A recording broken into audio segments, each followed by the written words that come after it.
Namaste. I Devin Gaurav from the Faculty of Physical and Diagnostics (FPD) in the Department of Diagnostics and Materials in the discipline of radiology. Today we are going to discuss about some sessions that is related to the course radiographic techniques of the body and general radiation physics second for PhD second sem students. I am from Jayati Vidyapith University, Jaipur.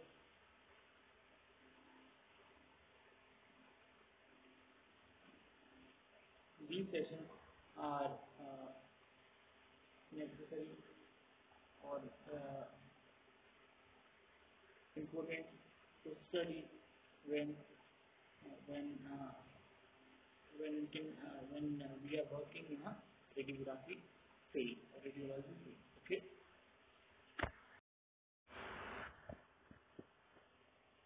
Namaste. In today's session, we will discuss about the construction of the X-ray tube. So the X-ray tube, construction of the X-ray tube is included on the course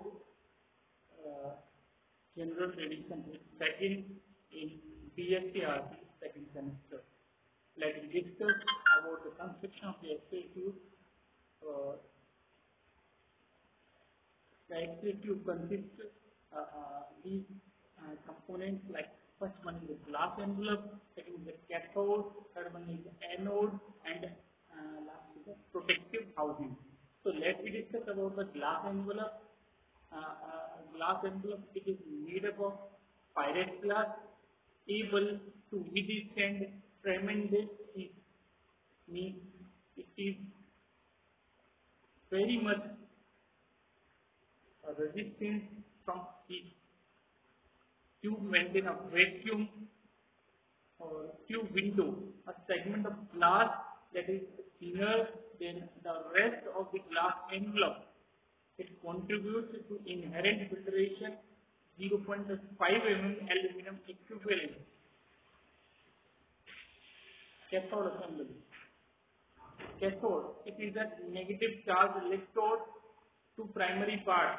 First one is filament, second one is the focusing cup. So the focusing cup, metallic shroud containing the two filaments, usually made from nickel, contains a negative charge designed to repel electrons, designed to condense electron beams to small area on focal thread. Focusing cup. 4 factors determine the effectiveness of the cup. First one is the size and shape, second is the charge, third one is the filament size and shape, position of filament. Position of filament within cup. So this is the focusing cup that we have discussed. And now we are discussing about the filament.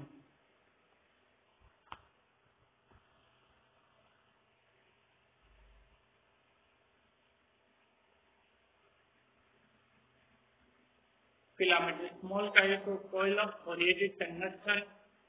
Modern X-ray tube contains two filaments. They correspond to the focal spot sizes. When machine is turned on, small amount of current flows through to heat filament. Tube current is adjusted by controlling the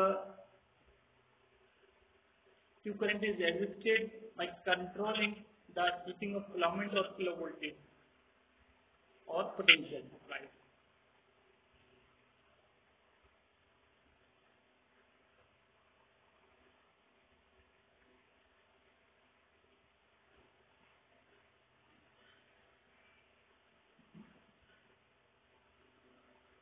In the rotating anode X-ray tube, the cathode is a tungsten filament which is offset from the elongation of the X-ray tube to face the target near the periphery of the anode disk.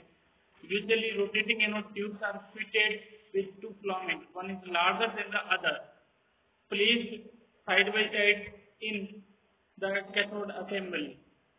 One filament is designed to focus the electrons on a larger area of the anode which require heavy tube loading. The other filament is used to focus the electrons on a small area of target. This type is used when high resolution is required. This type is used when high resolution is required. Both filaments should focus the electron on the same part of the anode. So the focal spot is at the same point of both the modes of the operation. Some tubes provide two target angle for the filament. So that each filament will have a separate focal spot. Smaller angle is used with the smaller focal spot. Okay, so this is the cathode assembly or cathode. Next one is the anode. Anode is a positively charged electrode. There are two types of anode: stationary anode or rotating anode. Stationary anode. It is made up of tungsten target embedded in a large copper bar, usually used in dental X-ray machines. So stationary anode is usually used in dental X-ray machines. So rotating anode constructed of tungsten target open track. High melting point 3400 degrees Celsius. Molybdenum surrounds tungsten target area, assists in dissipating heat. Graphite. Graphite serves as a mount for molybdenum and tungsten target. Rotating anode provides greater target area and greater heat dissipation. Afford the ability to attain greater exposure load by providing a larger area for the electron beam to interact with the target. So the heating capacity is further enhanced with an increased RPM, rotation per minute, 3400 rotation per minute. Induction motor. Induction motor responsible for driving the rotating anode consists of two parts separated by the glass envelope. Works on the induction motor works on the principle similar to the transformer. Electromagnetic induction. Current flowing in the stator develop a magnetic field. Stator windings are sequentially energized so that the induced magnetic field rotates on the axis of the stator. This causes the rotor to rotate.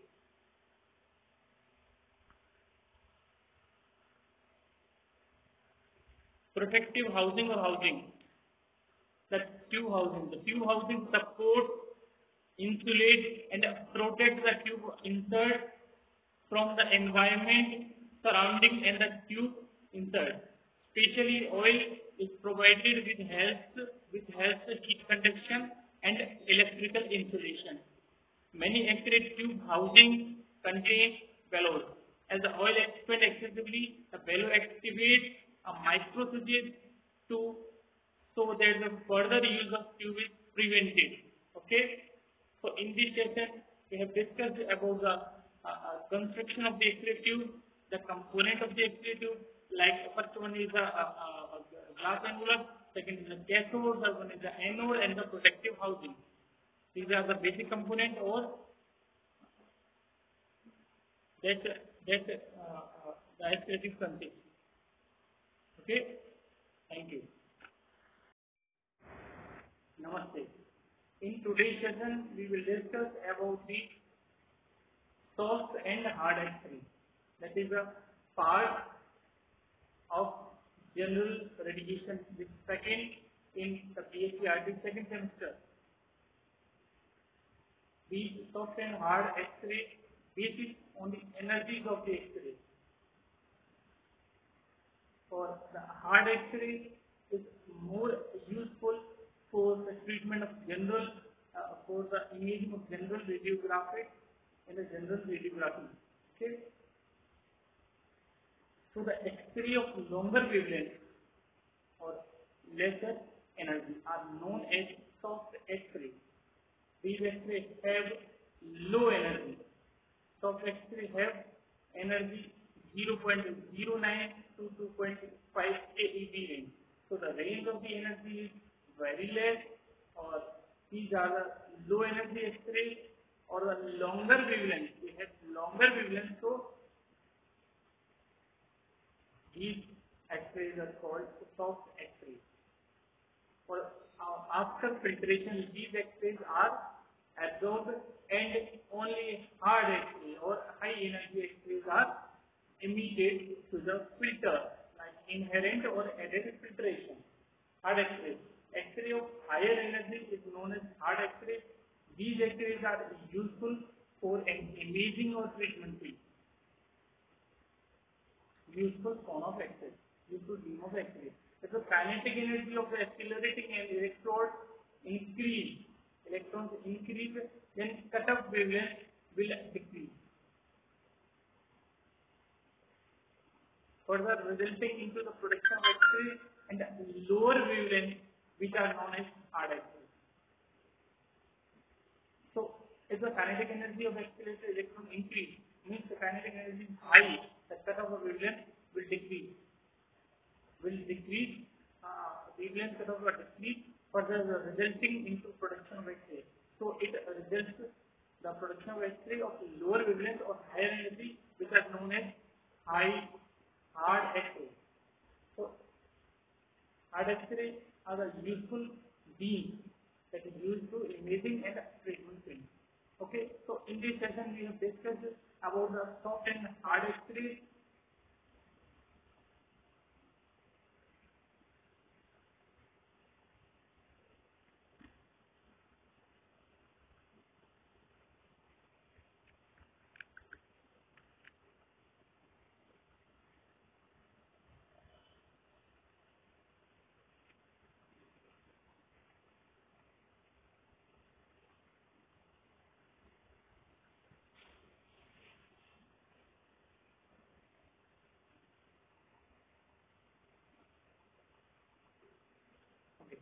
So the filtration results the absorption of X-ray, low energy X-rays.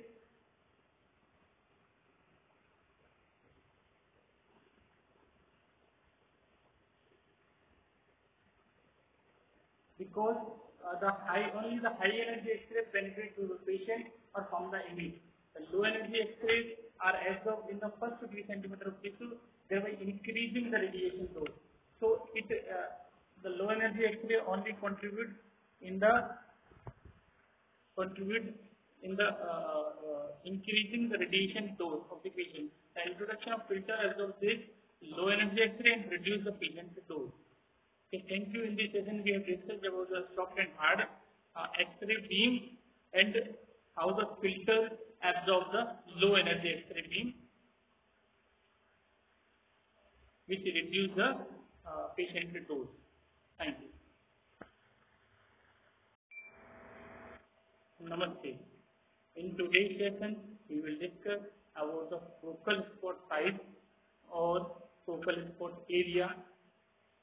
That is a session in the general radiation electricity for BSc RT second semester students. Okay, what is focal spot size? It is the area actually bombarded by the electron stream on the target. Okay, so focal spot area is divided into 2 types, or this time into 2 types: actual and effective focal area. Actual focal area, it is the area actually where the electron stream bombarded on the target. It can be larger or smaller in size. Okay, so it is a larger area, actual focal area, than the effective focal area. So it can be larger or smaller in size. A small focal spot is required for producing good radiographic detail, but it may also lead to overheating of target. So small focal spot produce good radiographic detail or image, but it may also lead to overheating the target. Means it produces high heat. So heat dissipation in case of small focal spot size is concerned. Whereas large focal spot allows greater heat, loading but doesn't produce sharp images. Doesn't produce sharp images or good images. This problem is solved after the line focal principle. So what is the meaning of line focal principle?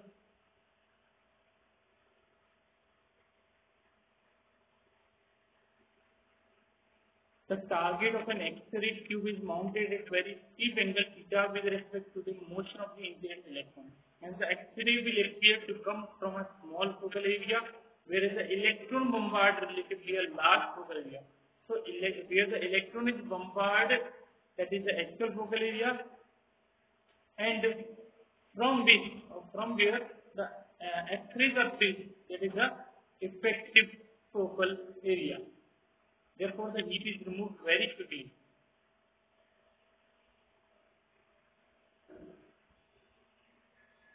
And also the fixed hardness is improved. This is called the line focus principle.